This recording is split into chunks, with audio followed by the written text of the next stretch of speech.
Okay, it is time to have a little bit of a yarn about my HJ47 and what's going on, because it's about to come off the road for a little while. Now, this vehicle has done about 500,000 Ks. It's been turboed for just over 9 years. It hasn't quite made 10 years and it needs a little birthday. Now, this car has taken me all over this side of Australia. It could be snowing, Victorian high country, wheeling in the snow several times, the Border Track New South Wales, Flinders Ranges, or just all over this side of Australia. As I say, big case. Not only that, this vehicle has been a work vehicle, a daily. I used to drive it to go to get my shopping, but I also, for many years, it has picked up dozens and dozens of 60s and 40s on the car trailer. Probably overloaded, who knows, we won't go there, but it's worked hard. That turbo and this engine has done big Ks and worked hard. But recently, I've just done a trip. I did 4,000 Ks in it, as you do, but during those 4,000 Ks, it was chewing 3 litres of oil every 1,000 Ks. So I did the trip, and that was 12 litres of oil. You don't need to do an oil change because I just keep pouring new oil in it. And then recently, that was the vacuum pump. It keeps going through vacuum pumps, so I thought, well, better have a look what's going on. And it actually, I spun a cam bearing on that side of the engine, so that killed the oil feed to the vacuum pump, which was destroying my vacuum pump. So now, knowing the oil that the bloody thing's choosing, it's time to pull the old 2H out. It's got a brand new turbo, might I add. It's on its second turbo in those 9 years, but it's time to pull the donk out and fully rebuild it and give it a little tickle along the way. So I thought, well, let's film this one. Let's take it on part of the journey. While the engine is out, Richard and Claude from ACL, we sell the ACL looms, they're going to do the complete wiring. So we might do a separate video on the whole wiring and one on the engine and where it goes. We're going to we'll pop down to Ozstar Engines and have a look around there, because they do all our machining, they supply everything we need. I'll go into detail there, but for now it's time to get the engine out, and I thought, we'll stuff it. The box went in second hand. Let's get the box out too and rebuild the box. Let's give this workhorse its first birthday ever. And I've got Cooper over my shoulder here. He is pulling the engine out. Now Cooper, he's disappeared. He's underneath the bloody thing. So Cooper is a school-based apprentice. All the lads, everyone knows how to pull an engine out, but now, what better car for the school-based apprentice? Cooper comes to us. He was a young fella, just volunteered. That's how all the apprentice mechanics get a job here at Mr Landcruiser. They just show up, and Cooper never went home, so we gave him a school-based apprenticeship. And Coop is going to pull his first 2H and gearbox out of a 40 series. And so we might have a look at that, and let's strip it down. And that is some great experience for him. So stay with us, follow the journey, and let's make this shiny and get it back on the road again.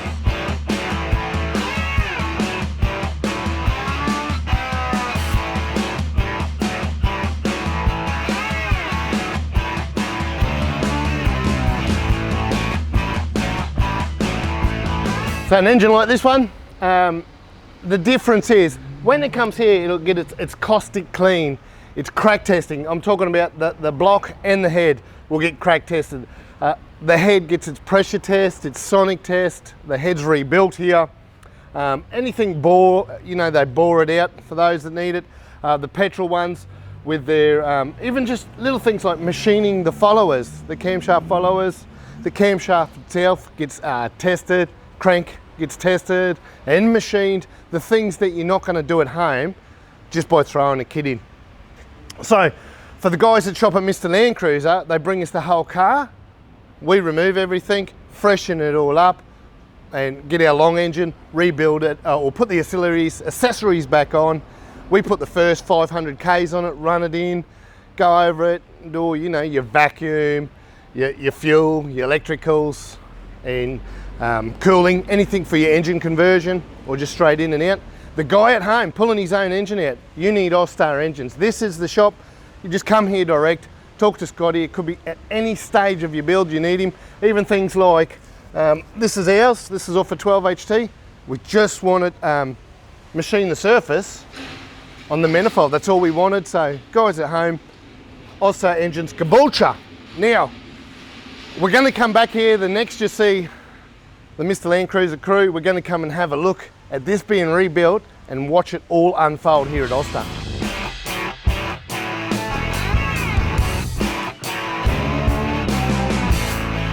Right, so the boys at Ozstar Engines have been cracking on with Paul's 2H.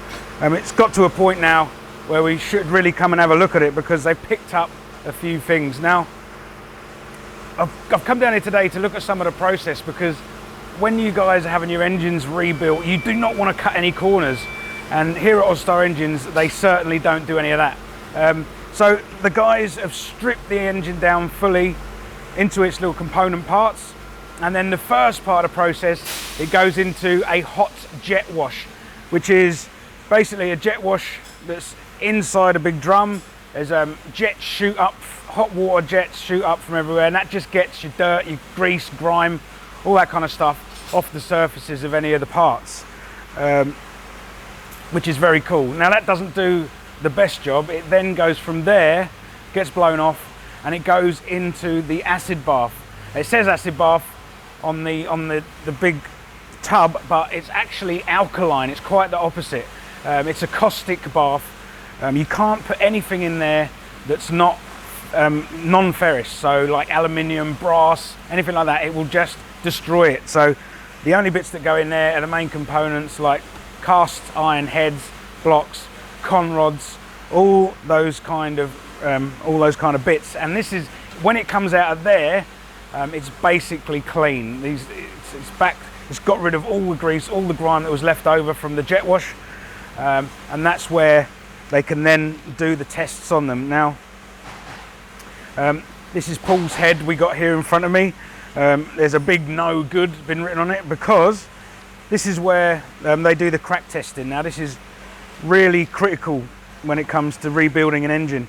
Now, this has shown up that there was obviously something going on with cylinder 5 because we got the crack across from the pre-combustion chamber across to the valve here, and that's picked up that. But on the same cylinder, the pre-combustion chamber itself was actually cracked in two. The only thing holding this thing up in the head was the fact that the head gasket goes across and holds it up. I can't believe how that bit didn't drop into the engine and absolutely destroy the head and the piston and everything else that goes along with it. So this is no good.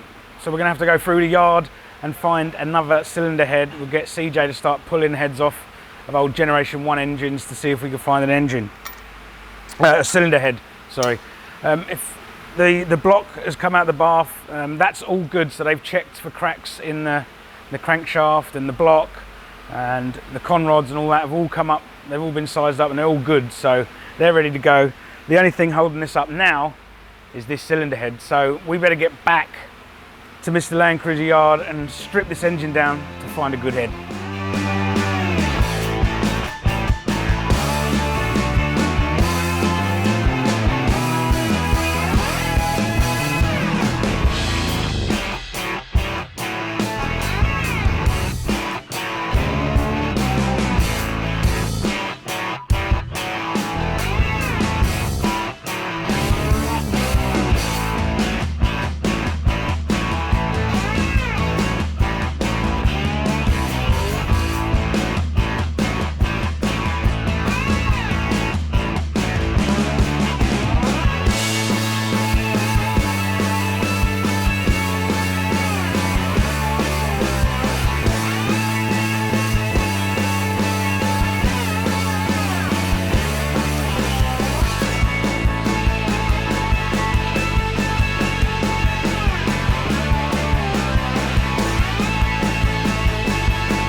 Right, we're getting to the nitty gritty end of Paul's 2H rebuild. It's been an awesome process to watch, it really has. We've seen all the cleaning, the acid dipping, the measuring processes, but now we've got all the bits laid out here.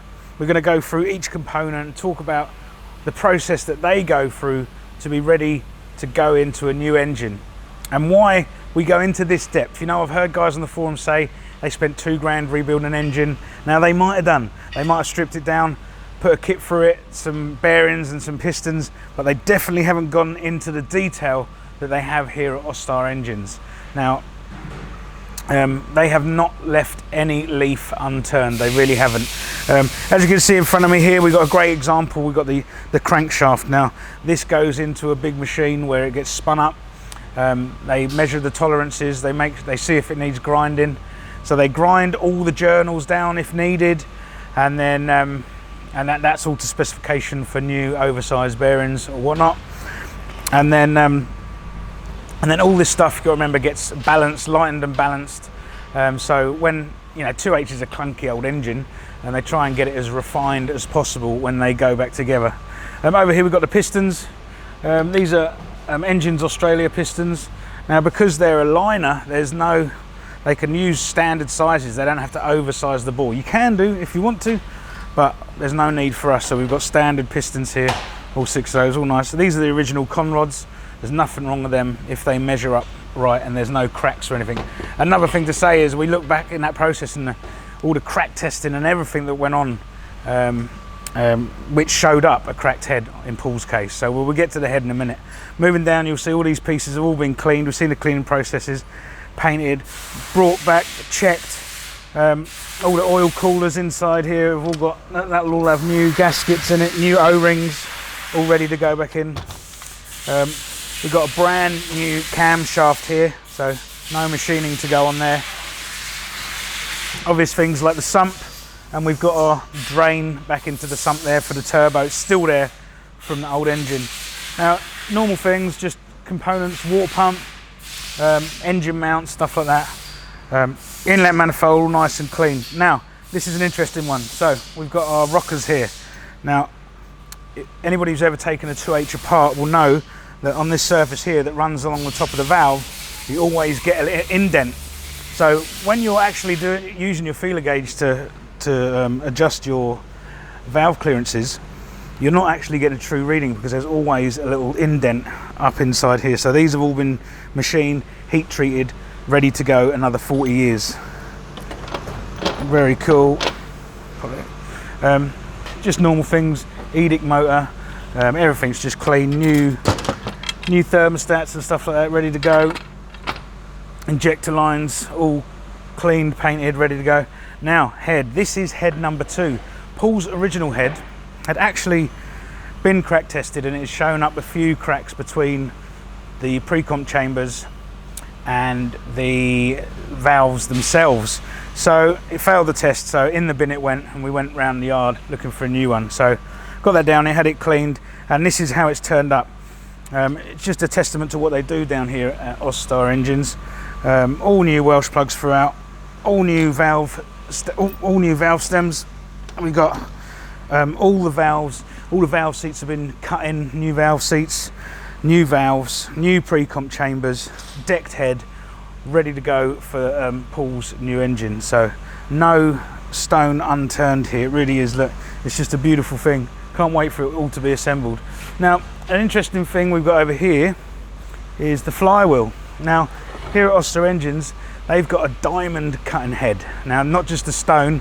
If some big flywheels, you get hot spots on them, and the actual stone will ride over the top of the hot spot, whereas the diamond cutting tip that they use down here just cuts right through any of that and gives you the ultimate flywheel, ultimate clutch surface for that. So cool.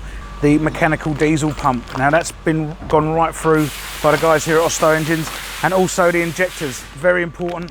I reckon if you own a 2H, you should be changing your injectors every 100,000 Ks, getting them recode. Definitely makes a massive difference to fuel consumption and the atomization of the fuel going into the cylinder. Very important.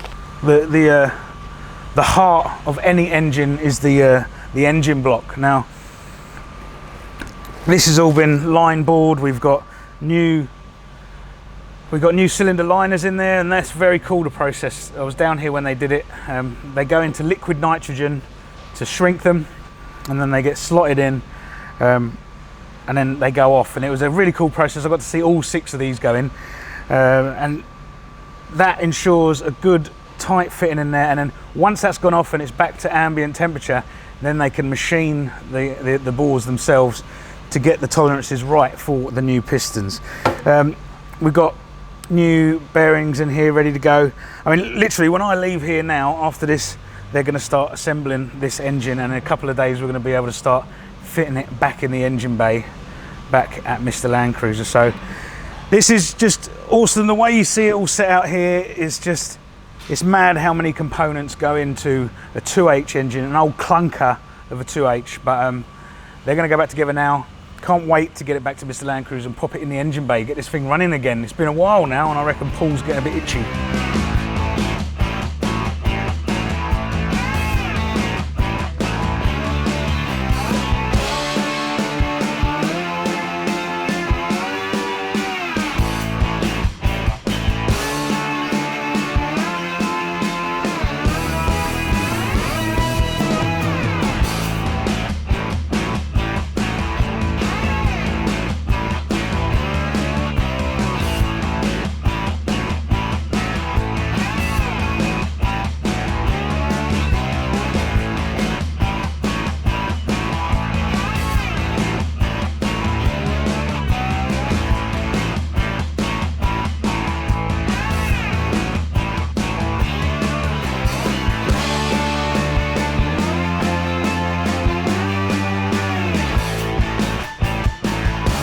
Come on, Em, what's it? This is what it's all about. This is what we've been working towards.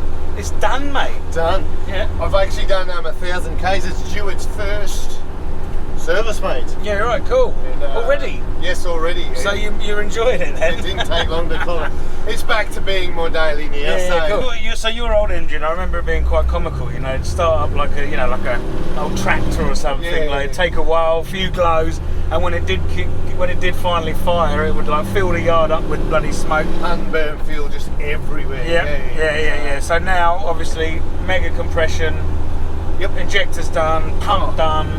It's just nice starting it on one glow. Yeah, exactly. Something I'm not used to, and You've got a stereo in there, I see, and that you can listen to now. listen to music. I can hear the UHF as well. Yeah, right. So just little things that have a roll-on effect from a new engine. The box, it didn't really need rebuilding, but because it was out, we rebuilt it, and I instantly noticed too the gears are nice and tight, brand new.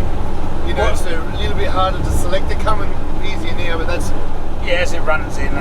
Yeah, but we did find we did put a few new components in your gearbox. I remember the counter shafts, or the cluster at the bottom, went in the bin out of yours, and we put a new one in there. So it wasn't too bad, but it still needed to be, some bits of components to be replaced. All brand new. All brand new bearings, and seals, and gaskets, and everything like that.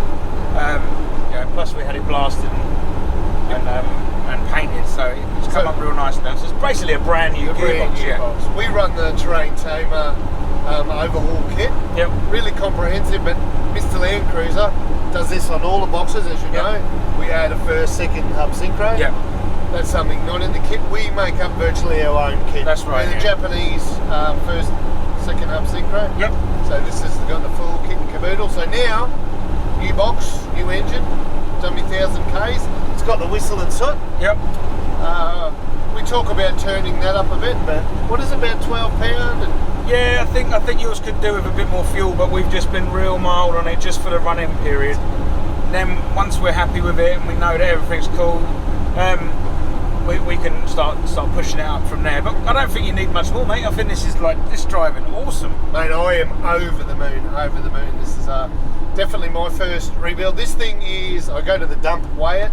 It is 2.85 tonne empty. So yeah, right. It's nice and heavy, but over the life of its last engine, I was towing a car trailer. Yep. Putting on, the car trailer's 900 kilo, and I'd whack a 60 series 2.5 tonne on the back, so I'd basically be lugging around. Let's not talk about illegality. No, that was on private property. Yeah. I would run 3.5 tonne all the time. I remember I took it to scrap steel with 4 tonne, just on the trailer. Yep. On private property again. Yep. At 4 tonne, and I pushed this poor old engine hard. Yeah. So. And that was when it had that that Bitzer turbo that you had on it before, which was I remember Harley Klein saying it's one of the slowest turbo 2Hs he's ever driven. I thought it was normal, but I didn't know what to compare it to. But yeah.